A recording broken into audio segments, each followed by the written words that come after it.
He has over 20 years of experience in the aerospace and automotive industry. He actually started in aerospace. He worked for Douglas Aircraft, consulted for the Air Force prior to joining the auto industry with Delphi, formerly Delco Products. At Delphi, he was responsible for the development and production implementation of the highly successful AutoRide and MSR-controlled suspension system still used today on many vehicle platforms. The group that he led there continued to evolve this controlled monotube damper design, gained further access with the Machrowicz system available today on the high-performance Corvette and Ferrari nameplates, to name a few. Today, Mr. Machrowicz is the Executive Director of Engineering and Product Development for Pullman Industries in Troy, Michigan, right around the corner. He supplies the auto industry OEM's body structure components ranging from trim to engineered structure and impact system. The introduction of the P-TECH process that he's going to talk about today provided highly engineered, ultra-high-strength steel impact structures and established Pullman as a recognized innovator in this market. He's responsible for continuing the development and introduction of high-value technology relating to auto structures and steel processing, as well as product development and customer application. Very important that we talk about the customers as well. Mr. Machrowicz received his BS in Aerospace Engineering from the University of Virginia, a master's degree from the University of Dayton in Engineering Management. He holds multiple patents, ranging from auto component design and suspension, electrical systems, and structural systems. His work in the Controlled Suspension Group at Delphi awarded him Delphi's highest engineering honor, the Boss Kettering Award, in 2000. He's done a lot, and he's an extremely valuable presentation, so I think you'll enjoy it. Mr. Machrowicz. Thanks. Should I leave this open, Professor? Yeah, you might as well. Maybe we'll get some air. Okay. Make yourself comfortable. All right, I'm going to get comfy. Thank you for the introduction. Today, we'll keep it informal. I'll go through the slides, tell you a bit about what I have up there, but really I appreciate the opportunity that Lawrence Tech's given me to come talk with you. This is for you. It's about you. It's not about just the story I'm going to tell. So really, I'll go through the slides, and what I'd prefer is I can go through slide by slide. Interrupt me at any point. If you have a question, raise your hand. We'll discuss it, because really this discussion here, the only reason I have some slides is just so we can start talking. Really should go where you want it to go. So feel free to interrupt. If you have to use the restroom, go on out. I won't mind. We'll just keep right on going. I guess probably as an engineer, and certainly all the people that work in my department, I ask them to be accurate, and I probably wasn't very accurate in sending Professor old information. So first lesson is be accurate. Maybe I have updated company that I'm at now. Pullman Industries was purchased in October by Noble International Limited, and the primary reason that our privately held company was purchased by this larger publicly held company was because of this P-TECH technology you're going to see. And so we're going to talk today about being a corporate entrepreneur, having that entrepreneurial spirit, and in some cases it really pays off. If someone had said to me 5 or 6 years ago when I started at Pullman that this crazy idea of P-TECH was going to be something that caused this company to have the opportunity to be purchased by a bigger one, and as I later found out was probably the only reason it was purchased, I would have never guessed that. I can tell you with absolute certainty that during the sale, if I had known it was the only reason we were being purchased, I would ask for a much bigger salary from the new company, but I didn't know that either. So you'll probably have to learn about all those negotiation skills in a different class. I'm not the guy to learn from. But first thing I'll say is P-TECH, it's a trade name that Pullman started and Noble now owns in the auto industry, describing a method of making or manufacturing and designing products that serve the safety industry. Essentially what P-TECH is an innovative way to design products out of traditional steel. It ends up being an ultra high strength martensitic steel, which safety products really need to perform, but it's really nothing very glamorous. We just gave it a fun name, and we find better ways to use steel on cars today than we did 20 years ago. It was developed by our company, and I say developed and brought to market by Noble, it was essentially brought to market by Pullman or Noble to expand its product line reach and maintain corporate success. Really, to maintain corporate success is important for all of us for obvious reasons. We want to stay healthy as a company. We want to chase high profit margin products. If we continue to slide into the commodity profit margin products, we're just going to wither away. Our company's going to drift away, probably go to some other country. And really, it's probably important for all of us to do our best to try to I'm not trying to be parochial here and say we want to keep all our companies here in southeastern Michigan or in the U.S., but it's very important for us to keep our economy flourishing. We probably owe it to all the people that came before us and the people that are going to come after us, our children, to do that. One of the ways we're doing it is not only making our company healthy here at home, but we're also making sure our company has global reach. You probably all have a lot of finance classes. If you do, you understand diversification. Really what we want to do is through innovation and products like this is capture different types of products for our sales and reach them across the globe. So those were the primary reasons we tried to develop something as aggressive as this P-TECH process. Now I'll tell you a little bit about the pictures here, and you can stop me anytime if you have any questions. But basically what you see is the Ford Mustang on the right. That's the new Mustang. It's been out a couple years. That was the launch of this P-TECH product. Its underbody is shown in the middle, and on the left-hand side you see part of a manufacturing process where you have two glowing red-hot bumper beams that are about ready to be formed into a very fine geometry and then quenched, turned into the high-strength martensite. That's essentially the core of the P-TECH process, is its hot forming ability of these closed-section tubes. So our introduction was in August '04 on the Mustang. But I started with the company in 2000. And we started in summer of 2001 running at full speed trying to deliver P-TECH. This was an idea that we had to take from basically nothing, just a thought or, an innovative idea, and bring it to market in that short time. Now, one thing to keep in mind is if you're going to be doing any kind of inventing with your own company or in a corporation, there's not a lot of victories along the way. I mean, we started in August '01. We don't get to produce our first part until 2004. So you really need to be prepared for a long, arduous task. But you can probably find a lot of enjoyment and little victories along the way. When we did this and brought it to market, we did create a new performance standard in the auto bumper industry. With this product, we brought competitive weights down 30% for ultra-high strength steel bumpers. And that's fairly significant in cars today. They work very hard to try to take weight out. For the Mustang, in just 2 bumpers alone, we took 7.5 pounds out of the vehicle. So that was a big, big deal for the folks at Ford. It is now the technology of choice at Ford and a couple of our other customers.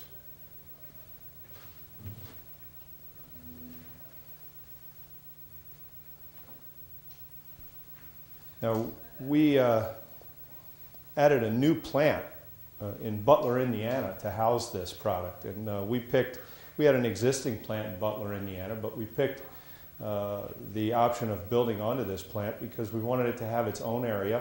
We wanted it to be treated and seen differently by our customers. And we wanted to make sure that the people that had to develop it over a couple-year task could stay away, unencumbered by the rest of the business. So we gave it its own new facility in Indiana.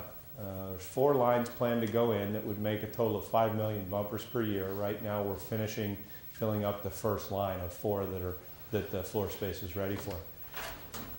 The technology was licensed from a small company in Sweden, basically an innovative think tank, and they have since started doing their own production in Sweden. After we licensed the patents from them, they had proven it in a laboratory environment. We had to actually invent the process in a millions per year production setting at a profitable rate. They were so impressed by what we did that they just said, hey, can we take your factory and just duplicate it in Sweden? So they did that. That kind of helps us out. We now have geographical diversification for our customers. We can partner with that company. We can both help each other out. That's something that I can't say enough about, because if we're trying to stay healthy at home here in the U.S. in our corporation, sometimes the way we do that is cooperating with other companies on a world level. And this really gives us a unique advantage in that if we're selling a car to GM and they're designing a new platform, they say, well, we're going to make a lot of it in Russelsheim and a lot of it in Livonia. Well, they're comforted by the fact, and this actually happened, they're comforted by the fact that we can have local production at both areas, or we can have backup production, if you will. So things like that are very important today as well when you're expanding businesses or operating in the business environment.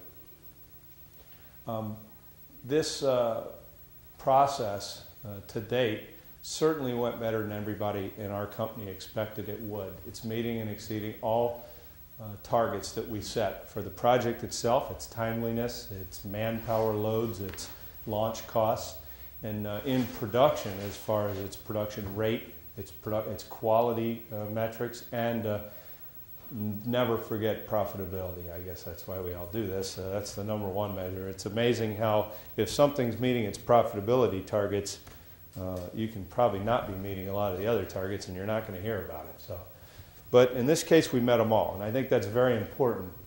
I did say that this is developed in a Swedish lab. A lot of ideas get to start that way. When you're out when you go start working at a company, keep an open mind to everything you see or get exposed to by your vendors, your supplier, your other suppliers, partners, anyone, because an entrepreneurial or intrapreneurial idea that you might be able to bring into a company and make flourish and really make a name for yourself, that doesn't have to come from your own mind. I mean, as soon as we all start considering the fact that everybody else has great ideas too, we advance a lot faster in what we're trying to do in work. If you get rid of the not invented here syndrome, you're really going to go a long way, a lot faster. It was crucial here, because we took this idea that it was essentially another company's and decided that was where we wanted to focus our efforts. A lot of companies probably don't have that mentality. If they didn't invent it, they don't want to put money into it. So you can make a lot of money if you consider taking other people's ideas. They might not have the sense that it applies in your business. They might not have the horsepower or wherewithal or even the courage to expand it. So when you're operating in the corporate world, you can seize ideas like that and really make something happen with them. This was interesting to us as a company because it didn't just advance the market for safety products. It really was essentially a 2-3 time leapfrog over where the rest of the competition was. It was probably the fact that this could be a leapfrog technology that allowed us to convince the executives at our company at the time to really put a lot of money into it. This was a privately held company at the time whose annual profits for 3 years running were less than $1 million. They had had 3 bad years, about $120 million in sales, and only making $1 million. That's a good way to get the owner to want to sell you as a company. And they were poised to have their first good profit year of a $4 million profit. That's still not where you want to be on $120 million of sales. And we said, we'd like you to spend $10 million, essentially cash they didn't have, to launch the technology. Well, the fact that this is so impressive as a leapfrog technology would give such a competitive advantage and solve some strategic objectives the company had of trying to get into higher margin products is what caused them to take a big risk. That's a lot of money for a company that's not making any money at the time. So your management and engineering management and business classes probably really tell you a lot about the last bullet. I mean, it's how do you relate to the people in all the other departments of the company that are maybe the non-technical folks, maybe don't necessarily care about the hardline design of the products you're working on. How do you convince them that they need to shake themselves up from the normal modes and take a risk this large? You're probably going to find that as the technical seat of power in the company, you're going to have a lot of trouble doing that with the other departments. anything you can glean from your teammates and classmates, and any bridges you can make when you get into companies to these other departments, it's going to help you here, because that's a tough task to pull off, to try to say, give us $10 million to do something crazy.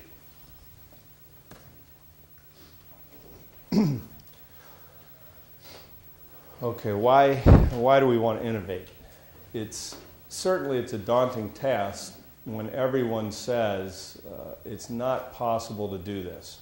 But if you're going to make money on it, you not only have to take it from impossible, you have to take it to very repeatable, very practical, very easy to do.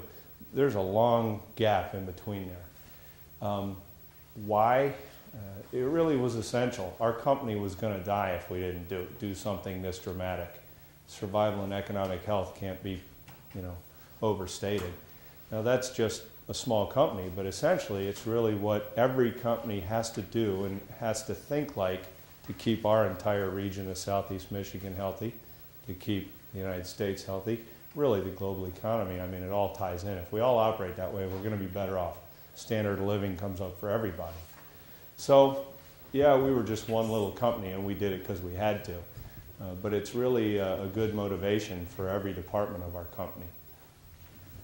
Now, we did it because we saw that we did some math calculations, being technical engineers that we were, and we said, boy, this doesn't seem right. I think we might have missed a few decimal places, but it looks like there's gigantic amounts of money to be made if we make this $10 million investment. So really, you have to come out of the technical world for a while designing parts, and you have to do a lot of business presentations if you want to move forward with something like this. So don't forget those things when you might be stuck playing around with all the graphs and your measurements and seeing if something works and looking at your cross-section of metal, but when you write the dollar signs down there on the page, that gets people to pay attention and let you do all that a lot more often. Okay, this is what we're really here to talk about. Do you want to do this? Is it something that you think is right for you when you enter the business world? What's required? First of all, you have to be a strategic and tactical thinker. I told you before, we had to get $10 million sprung out of some tight pockets. Everybody in the organization has to support all their bosses who are on the executive staff. They hear the crazy idea, and the first thing they do is go ask all the people that work for them, is this going to make any sense? Do you think it's going to work? Well, if we had just gone in to the executive staff and said, give us $10 million, and not told anybody else anything, it probably would have lasted one day. So we had spent a lot of time before that trying to build consensus and build enthusiasm at the middle levels of the company and the working levels of the company. Say, this is a good idea. It really can work. It's not a huge task. It's just about 150 small, easy-to-manage tasks. So that's strategy and tactics. You need to know what you're doing, why you're doing it, and then you have a clear plan of how you're going to execute. Most important thing there, all the organization has to be in consensus that the risk versus reward is right to do something big like this. Now, you're not always going to be doing a project this big. Even a project that only takes 1 week, this is a valuable thing to keep in mind. If you want to move forward with something that's important for your own week-to-week, month-to-month job, you can't say enough about having the support of the other teammates around you. You might have work with a group of 10 engineers in one group, but if you can't get the people in program management or the people in manufacturing services or the people in finance or the people in sales to say, yeah, you're doing the right thing, you're going to get a lot of resistance over time. So don't underestimate having everybody else root for you. Next thing I mentioned is you have to understand corporations, how they work, and you certainly have to have compassion. When you're about to take all the resources of the company, or even a small chunk of resources, and do a 1-week project or a 4-year project, a lot of people get scared that their turf is going to get tread on or messed up or anything like that. So the more you can understand exactly how every department, program management, finance, all the other people, how they think, why they think that way, what their job is. The more you can put yourself in their shoes and understand how they're possibly going to see what you're doing and react to it, the more you can address that in advance. You might even be able to do some upfront work calming them down before they overreact to things. So that's what I mean by corporate understanding and compassion. You really need to be aware of what's going on around you in a company past what you do as a technical engineer. I can guarantee you most of the other people are not interested in learning what you do as a technical engineer. I can almost promise that. You know, a finance group, they don't want to know anything about what you're doing with your graphs and numbers and calculators. But it's got to work the other way. You're probably often going to find that the technical engineers in many big companies probably have the easiest path to the executive level, besides maybe in some cases the finance side. I think that's an aberration in the United States. In many other companies, it really is strictly the technical people that are getting to the top, or it's the people that have business training with a significant emphasis on technical understanding. Those two groups of folks are the ones making it to the top. They're paying attention to this issue of corporate understanding and compassion. Next one, optimism and pessimism.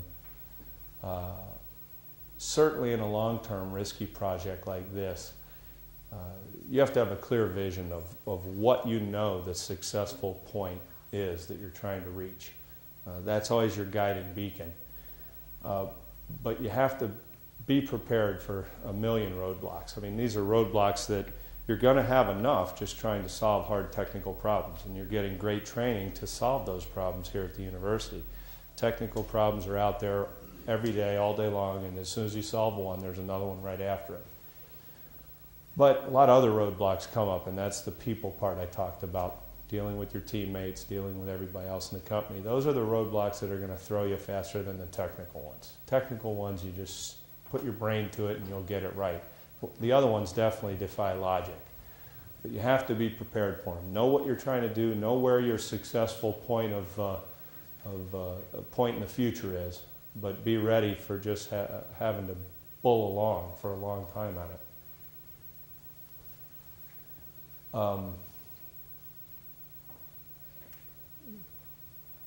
Don't miss the easy things. Oftentimes in a difficult project, especially P-Tech that we employed, we were so focused in many cases on these daunting tasks of the things that people say couldn't be done, and so worried about solving these big problems that sometimes the simplest problems that our company has solved and employed for 50 years, they almost came up and bit us and brought the whole project down because we just forgot to pay attention to the fact that we simply needed to plug in a cord to the wall. I mean, it's as simple as that. Sometimes you can really get yourself thrown off track. So if you have a big task with some innovative or insurmountable goals that you have to achieve, it's good that you focus on them, but boy, don't forget the little details. They can kill you just as fast as the big things. So that's a good lesson learned as far as program management and careful planning, things like that. There always has to be somebody, you know, making sure you can carry this fine china bowl all the way from here over to there, and that's great, but if you set it down and there's no table there, I mean, you look like a fool.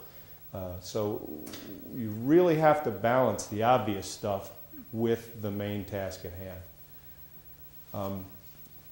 Say be prepared to back up. This is a matter of humility. Especially in the case when you're trying to innovate. You're working so hard to prove to everybody that this can be done. That absolutely the thing that everybody else is saying, it'll never work. You just want to drive so hard and say, boy, we can get this done. We can make it work. We can invent, you know, gold from lead or whatever you're trying to do. In your organizational behavior classes, you've probably learned about a lot of this if you've taken those, that oftentimes when people make a statement, say this is what we're going to do, this is where we're going to go, it's the right thing to do, if they find themselves starting to run into a dead end, the typical corporate response is, well, we'll just throw more money at that, get more focused in that direction and keep going simply because we don't want to admit that we made a wrong turn or we're wrong. Always check yourself there. If you're not willing to say, in my route to discovery, I think I took a wrong turn, I got to back up and admit to everybody that I wasted 8 weeks, you're going to be in deep trouble.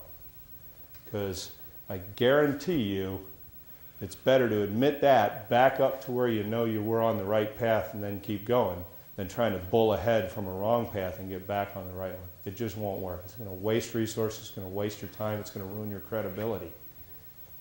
So be prepared to back up. I already mentioned this is a long process. For the P-TECH, that was essentially, well, really about 3.5 years before we got to make the first part and have our customer say, wow, you did a good job. Before that, it was nothing but people hounding you. It can't be done. You're not going to be on time. We're nervous. Things aren't good enough yet, et cetera, et cetera, et cetera. Well, everybody on the team, we knew we'd get there. We were making nice, even progress. Our plan was laid out well, had a nice glide path. We were hitting all our targets. There was nobody ever there clapping, cheering, saying, boy, you're winning. It just, until you get to the end, nobody wants to say that. Especially all the people at the beginning that said it can't be done. You know, if there's pockets of those people still left over, they're just waiting the whole time, you know, getting ready to throw the banana peel under you. So be ready for a long process if you're a corporate entrepreneur. If you're an entrepreneur on your own, you know, I really respect your courage. Now you're doing all this without a safety net. Again, you also have to be prepared for a long process, but it's worth it in the end. I mean, I tell you, I'll do this over and over and over, and I'm happy to do it over and over. And in my company, that's my job to do this, to do 3- and 4-year projects that seem to not be feasible at the beginning. I love it. So if that's what you choose to do, just remember it's long. As long as you and the people you work with that really understand it, when the other people don't quite care yet because it's not making money, as long as you know you're following the path and hitting the milestones you need to hit, take comfort in that. If you can keep yourself motivated during that, you're really going to be better off. Last thing is decision making under conditions of uncertainty. There's nothing, I'd say at the beginning of a program like this, that's really all you have is uncertainty. There's nothing else. I mean, everything is a matter of probability, matter of conditional probabilities. The more you can get comfortable knowing that just because you can't calculate it out and come to an exact number that says go through this door, the better off you are. You just do your best. You know you have a plan in place. You know what the most likely paths are to get there. You take calculated risk and you try it out. As long as you're understanding that you're not getting it right every time, that's fine. If you do your best job to analyze the situation and to figure out what your probable outcomes are and you pick the right one based on the circumstances, all you have to do is start being right more often than you're wrong. Then you keep moving forward. If you can't, you might want to check your spreadsheet. Probably something wrong in there because it's not hard to make decisions under conditions of uncertainty. You certainly have to do it if you're in a technical world where you're responsible for making new products and inventing and things like that. If you're not taking those leaps in a case of uncertainty, you're not really designing anything that's going to make a progress forward. You're probably just copying something that's already been out there. So don't be afraid to do that. Next one, distractive pressures. This was my polite way of saying the naysayers and the people that don't like you because you're doing some kind of crazy thing off in the back of the company and using up all the money, and you don't have to produce every day, you don't have to deliver every day, you don't have to fill out purchase orders every day, you don't have to do all the mundane things that everybody else is doing. So everybody gets pretty mad at that. Those are the people that bind into a big army and they have all their conventional wisdom that says everything can't be done. Okay, so we have 6 or 7 groups in our company we've got to work with, and you take this idea at the beginning and go to every one of them, and the answer is the same. We can't do that, we can't do that, we can't do that, we can't do that. Well, that's why we had to invent a new process, because nobody knew how to do it yet. So just ignore it, but be tactful. for this reason. When you get to the end, you'll find that a lot of the naysayers, give them credit, even halfway through if they come around to your side and see it your way, give them credit, welcome them on the team. But you don't want to be beating everybody over the head when they tell you something's not right, they can't do it, whatever. Again, this is that corporate compassion. They might be reacting that way because they know it's going to put so much extra work on their job to have to deal with some unknown crazy idea that you have going on, that it's just going to be overwhelming for them. So when people react in your company and aren't quite embracing these crazy things you're working on or the new designs you have to bring forth to them, don't run them over, don't steamroll them, you're going to need them later. They're going to need to be your best teammates later, because once this does become an idea that everybody says, yeah, it's mainstream, those are all the people that are going to have to crank the wheels of the machine all day long to make the production, to make the profit every day, so that then you get your big pat on the back at the end of it. So just don't steamroll everybody just because they don't like your ideas. Forming a team through battle. All you need is a few people that really essentially believe in the vision of a new product design, any new idea. You can't convince the people that don't want to believe it just by being loud and aggressive and overbearing. It won't happen. The steamroll doesn't work. All you need is a few people. If you have a team assigned to you, 10 people, you probably only need 3 people to really believe. The rest of the people kind of believe, but their boss assigned them to the team, they'll do what they got to do. As long as you have a core that really believes, you're going to be able to take that group of folks that, as a collective whole, might not believe, and you're going to be able to lead them in that direction. Now, the further you go, the more successes you have, you start having credibility. Everybody starts getting the belief going. But in the beginning, all you need is a core. That's valuable for an entrepreneur.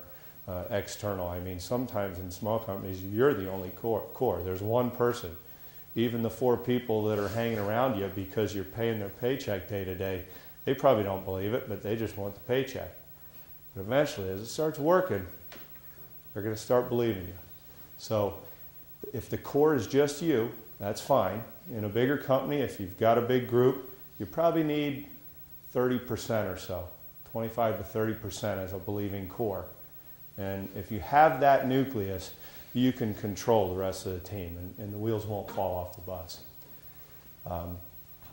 Again, most of the people won't embrace the whole concept in the beginning. That's all right.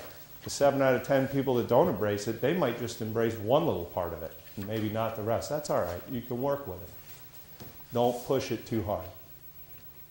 The top thing you have to do is put the creation, the new solution, the innovation, and most importantly, integrity before anything else. Okay, I've already said that this is a long process. Whether you're doing it by yourself or doing it in a company, anything like this is long. Everybody's a skeptic.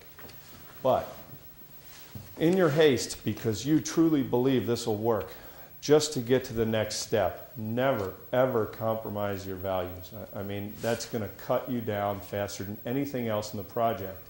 Even if only 3 people believe you, that's all you need. If you do anything to undermine anything, say you got to get program management to really come to your rescue for a few months. If you feed them a big story in a line that's not true, and as they start working with you and the reasons you gave them for why you needed help don't pan out to be true, you're done. I mean, everything you do, no matter how much, in your own business if you're starting it, or inside a company, no matter how much you want to get to that next step in your plan, never ever compromise your integrity for it. Don't do it, because every step is bigger and more important and harder than the next. You need that solid base. You need everybody to start saying, hey, they're not a crazy guy out. This is not a crazy team out there with a wacky idea. These people are really starting to deliver. What they're saying is starting to make sense, and they're telling the truth. If you oversell the truth in the beginning, and you can't really deliver that at any step of the way, you've lost it. Okay, so never, never compromise that. Don't try to overinflate things just to get everybody to rally around the new idea. It's not going to be worth it.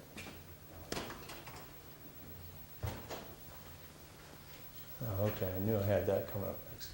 Influence these people based on facts. This again, same thing I was talking about don't compromise your ethical values. The facts, the data, that wins all the time. You might think for 3 or 4 months that everybody's ignoring the facts, but eventually, if you tell the right story over and over, people can't ignore it, no matter what their predisposition is, no matter what their prejudice is. The facts will prevail. So, if you're walking down this path of innovation and you have an idea and you're trying to support it through testing and the data doesn't show that, you've all heard the horror stories about that. I mean, I don't even have to say, don't go there. But the biggest thing is if the facts are telling you something and you know it's not going to help you get that next step you need next week with program management, that's fine. Back up. Figure out what it's saying. Probably means you were asking for the wrong thing to start with. Okay, so don't compromise yourself. Don't compromise the data. The data will speak for itself. As you keep rolling along in a big, tough program like this, and you're solving these 150 different little teeny challenges that seem to add up to an insurmountable goal, the data will always guide you in the right path. That's why we like to graph things, I guess, when we're engineers. So, now, the biggest thing you can do with your information and your data is share it, and share it in a way that makes sense to the people in finance, to the people in program management, the people in manufacturing services, the people at the production plant, the plant manager, the customer, anybody, the sales group. Make sure it's easy for them to understand why that data is relevant to them. Okay, the same experiment you do, the same success you have last week that we all high-fived over, you might have to put it in 6 different formats to explain why that's important to 6 different groups in your company. You need to tell people why these things you're doing are important to them. I mean, somebody in finance, they couldn't care less why I told them that I'm holding a profile of surface tolerance on my bumper of 1 millimeter to a CPK of 1.67 in an area of a critical bend. They're going to just, their eyes are all glaze over. They'll say, what are you talking about? Well, then when you say, hey, if we can do this, our customer can save this much time in the assembly plant, we're probably going to be able to charge 30 cents more per piece, and we're selling 300,000 of these a year, so I'm going to make you an extra $100,000 per year. Okay, now this means something, right? You still need to show them the data, but now I got to go in and I have to say, here's all the other bumpers in the world, here's the tolerances they hold. See, they're all on a graph, everybody's right around here, this is the normal world. Now here's us. Okay, that means something to a finance guy. You got to tell stories that way. Now, the guy in the plant, he understands the profit stuff, but he wanted to understand that tolerance thing, so he gets the data in a different form. He understands it because his quality guy, every day, if he's out of his tolerance limits, is all over him saying, you're making junk. You got to scrap it out. Now your scrap rate goes up. Now the chief operational officer comes to you and says, why is your scrap rate this month 2.5% instead of 1.5%? Do you realize that just cost the company $400,000 in steel? And now you're answering to that all day. So you really have to present your data the right way as you move along to every different department. As you do that, you start gaining their support, their respect, and as I said it before, integrity, solid foundations, that builds a solid reputation. When people see that you're speaking to truth, speaking to facts, you're not trying to distort it, you're not trying to sugarcoat it, then the next time you tell them something and you say, you know what, I'm only partially done, but I'm really telling you, if you make me wait 3 more weeks to really convince you, I'm going to be too late. So can you just go with me on this one? I haven't burned you in the past for 1.5 years on these pieces of data, the results and all that. Will you trust me this time? They're gonna. If you've monkeyed with them for 1.5 years and you've shown them a bunch of half-baked data and gotten a lot of people whipped up into a frenzy at the executive level that have forced all the team people at the mid-level and working level to go along with this crazy idea, they're not going to give you a break. Okay, so you want to always try to build a solid foundation, because there are times in these processes where you have to ask people to take your word for it.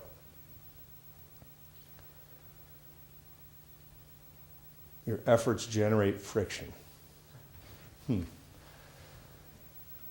That's probably the thing that's more predictable when if you're inside a corporation being an entrepreneur. That's more predictable than anything else that happens in the whole project, is the friction. And that's natural. It goes right back to the thing I said of, have compassion for people. Don't react the wrong way if people don't like what you're doing. You got to see the world through their eyes. You got to be in their shoes. Nobody in the plant wants to see that you're inventing this new process that requires them to handle 1700 degree metal. They've never done that before. They take pride in their safety record. Nobody wants to see that you're going to put a furnace in the plant that's the size of 2 gigantic diesel buses, because they already don't like being in the plant in Indiana in the summer anyway. And certainly nobody wants to see that you're putting some kind of production line in that's 450 feet long that they have to maintain with a bunch of equipment that they've never seen before. They look at the drawings, it looks like you're looking at something off the face of the moon. So there's always going to be friction, always going to be there. Well, again, all these other things I talked about are the ways you deal with that. You tell people the truth, you gain their buy-in, you show them why it's important to them, you develop trust. If in advance you're not aware that you're going to be generating friction, then you're going to have a lot more trouble dealing with it. But if you know it's going to happen, it's easier to relax about it. It's easier to react the right way about it. It's easier to gain all the benefits that you're going to gain from the success. And it might not work. For every one of these that works, you're probably going to work on 4 or 5 that don't work. So, again, speak through the facts. Don't overstate it, because you got to prepare for the 4 or 5 that don't work. You don't want to look like a complete fool. They're not going to let you do the next one. Don't overstate the probability that you're going to come through with something. Again, if you give everybody the realistic story, they appreciate it. Whenever you tell them anything, they'll believe you. Okay, payoff. For me, the best thing for me when we do things like this is I was going to say it's watching it work. That is pretty cool. But by then, after 3 years into it, you've tried to work the kinks out of these things so much, you've burned your hands and arms, you've cut yourself, you've done whatever, stayed up all night, just like you guys do for your projects. By the time you get to the end and you have all these people there, and the executives and the customer and this, and you got the ribbon, and somebody presses the button and it all happens the first time, and everybody cheers, says, man, I didn't think it could be done. And you watch it, it's kind of anticlimactic, but it is pretty cool. I guess the best thing for me is the third one, saying, hey, here's a bunch of people that said it couldn't be done. I mean, there's nothing, I'm not embarrassed to say there's nothing better than rubbing their face in it at the end. But that's really the thing. When people tell you it can't be done and you believe it can be done, that's your motivation. That's your guiding light. Definitely the corporate visibility doesn't hurt. Now remember though, you got to have integrity while you're doing this, because it's just as visible on the 4 or 5 that don't work as it is on the one that does work. So the way you handle the non-successes is just as important as the way you publicly handle the successes. But that broad corporate visibility, it can really help with the 4th item, significant personal credibility. I mean, if you pull something like this off, people can work 20 years and not advance in 20 years as much as you can in 2 years, pulling off an innovative project that requires all these skills that we talked about to be balanced very well. The second to last one, I think, is the most important result of doing something like this with truth and with good team skills and honest presentation of facts and goals and achievements. That's the network of resources. All these people that went through this battle with you, especially the ones that were there from the beginning that said, hey, I think this could work, I'll help you. My boss doesn't want me working on this, I'm getting a lot of static, but I'll help you. I mean, these people, these are your real partners later on. When you go to tackle the next program in your corporation that's even bigger and more important, it's those folks, that you're going to rely on. And they're going to do anything for you, and you're going to do anything for them, conversely. So you really end up becoming a person in a corporation that has significant power to get things done if you've pulled off projects like this with integrity. Diverse corporate understanding. I've said it about 10 times. Put yourself in their shoes and see the world through their eyes. To pull this off right, you have no choice but to be able to do that. So if you didn't have an appreciation for every corporate section's operational goals and needs and desires at the beginning, you'll have it by the end. And when upper management sees that you have that real, call it business broad knowledge of how the corporation works above and beyond your technical forte, you're of supreme marketability in the company. And that is your road and your path to the top.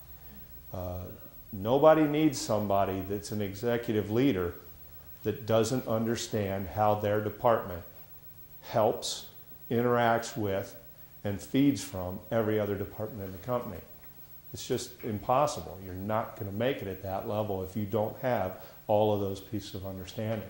So you gain that from doing things like this, projects like this. Let's see what else I have here. Okay, this is, all right. This is a quick movie. It's probably less than half a minute. I'll explain what you're going to see. Typically, we take steel and we form it just by brute force into a shape to make a bumper for a car. Typically in the old days, they were maybe an open C-section. Well, you can make it really thick and make it strong if it's a C-section. But if you close it and make it a tube, that ends up being a lot stronger. About 15 or 20 years ago, it got really popular to start using ultra-high strength steel. Typical mild steel might have a tensile strength of 250 megapascals, but somebody said, hey, if we use 1400 megapascal steel, we can absorb a lot more energy, impact energy in a crash prior to a plastic deformation and prior to losing control of the side rail and structure of the car. And everything can be much better. Okay, so you do that, and people find they can absorb just as much energy now with less weight, and that's good. And then people say, yeah, but this super ultra high strength steel, I can only make into a simple square. The old-fashioned steel I could really make into an exotic shape. And how many people in here are mechanical engineers? Oh, okay, that's good. You'll get this one. Geometry is more important than anything else when you're talking about beam stiffness or strength or torsional rigidity or anything like that, right? That's probably not a foreign concept. Geometry is king. So all of a sudden now I'm an auto body or body in white designer, and I say I got two choices. I can either use ultra high strength steel, which is, man, that's the cat's pajamas, but I can't put it where I like it. I get this simple square tube. I can't design a nice sexy front end to a car. I can't give it great stiffness just due to a I value that I've created from an amazingly complex geometric profile. So now you're in this imbalance. What do? Do I go to the old-fashioned steel and try to get it through I value, or go to the new steel and try to get it through really the ability to absorb a ton of energy? Well, what if you could have both? That would be really slick. So old-fashioned bumpers don't have a lot of fine detail in them. When we started using ultra-high strength steel for bumpers and other pieces, they had a fairly simple and continuous swept shape across the vehicle. Pretty good advancement, but now I'm a vehicle, I got two frame rails sticking out here and I got a bumper across the front of me. When I run into something really hard, the first thing that happens is I have huge shear loads at the rails. I have a big moment load at the center. So if you use your fancy FEA analysis and put the pretty colors on it and all that, you're going to see a bright spot in the center and 2 bright spots right at the rails. And you're going to design this bumper and say, okay, the strain I get at those 3 points is going to define how thick the metal needs to be to survive this event. That's great. But everywhere where you didn't have the red spots on the FEA, you've got too much metal thickness. It's a waste. Okay? The ideal thing is if you can change the I value of this beam from the center continuously all the way out to the edges of the vehicle. Now, by putting the exact beam stiffness I need, almost as an integral, all the way along, in an impact event, I can probably get it to where my strains rise up near the plastic limit of the material evenly, or somewhat evenly. If I can do that through fancy geometry all the way across, then I'm really using the material to its most optimum degree. I essentially would like that bumper to fail at every single square millimeter of it at the same time in the event. No hot spots. Well, I can do that with mild steel, because I can put it anywhere I want. I can shape it anywhere where I want, stamp it, and do all that fine curves and fine bends and folds and all that stuff. That's great, and now my bumper is 18 pounds, because it's 3 millimeters thick to do what I need to do. Back to ultra high strength steel. I really need that stuff, because now I have 6-7 times benefit in my plastic limit. Who can give me the ability to take ultra high strength steel and put it exactly where I want? Well, if you buy it from the steel mill that way, you can't do that. It will break. It doesn't have 30% elongation. It has 4% elongation. So what we do here is we essentially create a closed tube because we want a tubular structure. Anybody could do that before with ultra high strength steel. We do it out of mild steel so we can make a closed tube that has some fine ribs in it for strength and crash tuning. It has fine folds in it to give it a really nice section value where we want it. But again, it's a continuous straight section. That's not really the optimum of what we want. And it's mild steel. It's not going to have a very good plastic limit. We take that, we put it through a furnace, and it gets heated to 1700 degrees. It comes out red hot like you'll see. Goes into a die, a forming die. Now we crush it, bend it into a sweep so it can have a nice sexy front end style if we wish on the vehicle. Mustang had a little bit more of a squared off style, but there's other reasons of where the headlamps are or why it was important for the substructure, the actual bumper that you can't see, to be highly swept or curved. So we bend it, sweep it, and we take that continuous section that you see here that came out of our roll mill, which is essentially like your Play-Doh extruder, and we crushed it in different ways so that its section shape, and therefore section modulus, changed all the way across the bumper. So from the center of the car out, it's now different. So exactly what we used to only be able to do with high-strength steel, or with mild steel, we did here with the mild steel. You need that to make the fine formation. And we're doing it while it's red hot, so it's incredibly soft and easy to form. And then once it's in that position, we hold it with the tool, quench it with water, and in less than 2 seconds, it comes from about 1600 degrees at that point down to about 150 degrees so our operators don't burn their hands. You get martensitic steel. So this now has the 1400 megapascals ultimate strength that we want, but it's also in the fine geometry that we want. So we got the best of both worlds. The result is we're now designing steel bumpers that are just as light as an aluminum bumper to do the same job, but aluminum costs 3 times as much as steel. So it's not graphite, it's not anything sexy like that, but it's cheap, and that's what people want to do the same job. You want to pay the least amount of money to do the same job that you can, or that anyone else can with other technologies. So let's show you a little snapshot of what happens.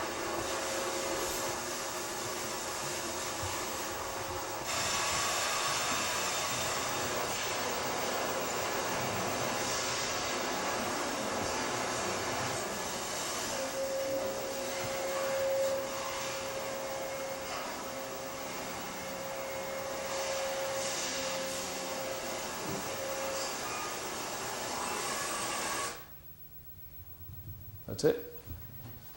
That's all it is. Nothing more magical than that. We just take steel, heat it up, beat it into a shape, and throw water on it. I guess they did that back in the days making the swords in Damascus. But we've just done it a different way. And that project on the Mustang alone sells about $8.5 million of bumpers for our company a year, and probably brings in a gross profit just for the one product alone about $2.5 million a year. That's significant. That's easy to pay off the $10 million investment. It's only using, that one program only uses a quarter of the production line that the $10 million buys you. So multiply that by 4. If you're bringing 10 million gross profit to the bottom line each year, they're going to lend you 10 million to do the project. Over a 5-year period, you don't have to be engineers or mathematicians to know that that's a good prospect. So that's why we did it. We did it because it helps us have a unique product. It saves weight, makes the car safer, saves fuel, makes our company money. And that's all I have. If you guys are about to graduate and come this May, you're going to probably take jobs in the industry. Hopefully we all get a good, great, high-paying job. How many of you want to be successful? Mr. Machrowicz here has kind of outlined a pathway to that success, and I think you really ought to think a little bit about what he's put up on the screen. And someday you're going to have a question. The best time to ask those questions is when the expert's here. So, what do you have questions for Mr. Machrowicz? Think about it. Tad. At what point do you just go by the data when you reach some point where you realize that a project is not workable? Do you ever, how do you come to that conclusion? You just let the data guide you, or do you have any other input or indicators that clearly tell you that a project is not going to come to fruition? That's a great one.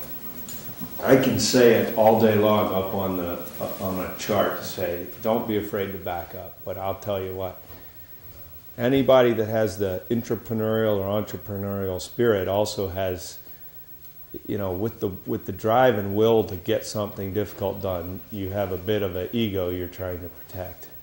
And to come to that admission that the thing that you put a lot of time and faith in, whether it's 1 week or 18 months, is incredibly difficult. Now, I don't have a good answer for you, but I guarantee you the data is saying it. What's difficult is, are you listening to what the data is saying? Because it's not always easy. I mean, you don't do an experiment, and every experiment comes out with a nice slope on a graph that's this for wrong or good and that for wrong and tells you to stop. It just doesn't happen that way. So there's the only surefire way I know to combat your own, say the fact that your own will to succeed clouds your vision when you're analyzing the data, is to have a very clear plan up front. I mean, we end up, for a lot of these projects we do, and the guys that work for me, they hate it, they complain all about it, and they say, why do we do so much work making Microsoft project plans and putting all these little bars in and putting the dates and times and all this stuff, and why do we do so much detailing everything out to the final bare bones? It's what I call really transparency or truth in lending in these projects. If you outwardly say everything you're going to do in an experiment or a project and put all your milestones down there, it becomes much clearer faster when your prediction of what's going to happen doesn't start matching your expectations. That's the biggest clue. It's really only your only backup to your own clouded judgment, and how to say, okay, we're really starting to not hit our targets here. Let's reevaluate. It starts nagging at you. It starts nagging at everybody on the team, and sometimes everybody takes a while to admit it. But if you really throw your ideas out there and your predictions out there first on a roadmap for everyone to see, it becomes almost impossible to convince people that something else is happening. That's my only advice there. it's a tough one. That's a great question. People always ask that. I never have a good answer, but it's the only thing. I mean, you have to be truthful and transparent in what you say to everyone as you expect to happen. And when it doesn't happen, it becomes easier to deal with. It almost removes you from the mix, too. So personally, you get removed from it. Any more? Other questions? I have a comment that I will say this, that I've heard it said that, you know, if you're really a reasonable person, you kind of adapt to your environment and the status quo and things around you. And really, people look at you, if you're unreasonable, if you say, you know what, I really want the world to adapt to me. But if you think about it, real change and real innovation only happens because of unreasonable people. So in some sense, Ted, I think you're kind of an unreasonable person, and I'm glad that you are. And I challenge all you guys when you graduate also to be unreasonable. But so that you can be somewhat grounded in reality and appreciate the time that we've been here, a little token of our appreciation. Oh, that's spectacular. And, Thank you. other questions? Okay. I appreciate Thank you. that.